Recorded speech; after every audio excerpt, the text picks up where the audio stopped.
5 votos a 13, o plenário do Senado Federal aprovou ontem o nome de Alexandre de Moraes para a vaga de ministro do Supremo Tribunal Federal. A votação foi a plenário depois da sabatina feita com o ex-ministro da Justiça na Comissão de Constituição e Justiça do Senado. Alexandre de Moraes tem 48 anos, vai ocupar a cadeira do ministro Teori Zavascki, que morreu no mês passado num acidente aéreo. Ele vai herdar 7.500 processos no Supremo. Poucas horas depois do Senado aprovar a indicação de Alexandre de Moraes para o STF, o presidente da República, Michel Temer, publicou a edição extra do Diário Oficial da União com a nomeação oficial do novo ministro para a Corte do Supremo Tribunal Federal. A posse solene vai acontecer no dia 22 de março. Aqui no estúdio, nós vamos conversar ao vivo com o advogado William Guimarães, que é jurista experiente. Bom dia, doutor William, tudo bem? O grande questionamento, e vai nos ajudar hoje aqui nessa conversa a entender um pouco melhor, inclusive, desse trâmite da chegada do ministro Alexandre de Moraes ao Supremo Tribunal Federal. E o grande questionamento, e o principal questionamento, é a indicação sempre para a Corte Suprema da Justiça Brasileira através do presidente da República, né? Que não há que se considerar que não deixa de ser também uma indicação política, com licença. E ainda mais tratando-se de uma pessoa que tinha uma filiação partidária, que era ligada ao PSDB. Depois que se chega ao Supremo, doutor William, esses questionamentos costumam desaparecer, dependendo da conduta do magistrado? Primeiro é importante registrar, Nádia, que este critério foi um critério eleito pelo Constituinte brasileiro. A Constituição Federal determina que compete ao presidente da República nomear pessoas que tenham mais de 35, menos de 65 anos, com notório saber jurídico e reputação ilibada, para o Supremo Tribunal Federal, mediante prévia aprovação do Senado Federal. Este é o critério eleito pela Constituição Federal de 1988. Em relação à indicação de quem detém, ou de quem, melhor dizendo, quem é filiado a partido político, também não é uma novidade. O Brasil, nós já tivemos, por exemplo, o ministro Paulo Brossat, que é um ministro lembrado por todos nós juristas. O ministro Nelson Jobim também era filiado a partido político. Não há nenhuma vedação quanto a isso. E, em regra, realmente o eleito, o escolhido para ser ministro do Supremo Tribunal Federal, age sim com independência quando chega à corte, principalmente porque lá é um órgão colegiado.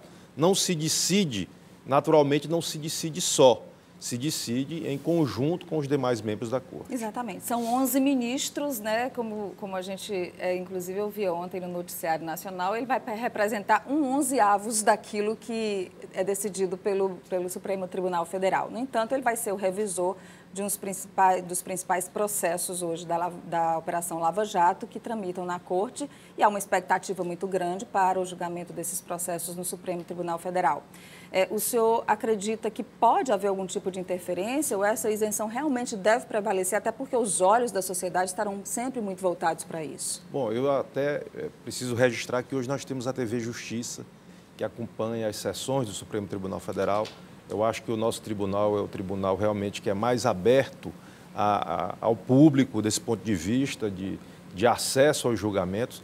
Há países, por exemplo, como os Estados Unidos, que os julgamentos da Suprema Corte, eles são sigilosos, não há, inclusive, não há, os argumentos não são lançados a públicos, apenas a conclusão do julgamento. E eu reitero o meu entendimento que, de fato, quem chega ao Supremo Tribunal Federal, a partir do momento que usa a toga, ele tem, sim, total independência para se manifestar segundo a sua consciência e os fundamentos que existem no ordenamento jurídico. Mas também não posso, Nádia, deixar daqui de registrar a crítica ao modelo que foi eleito pelo legislador constituinte. Nós, advogados, a nossa instituição, a Ordem dos Advogados do Brasil, há muitos anos, defende a alteração desse critério para que nós tenhamos mandatos. Há vários países no mundo que possuem mandatos.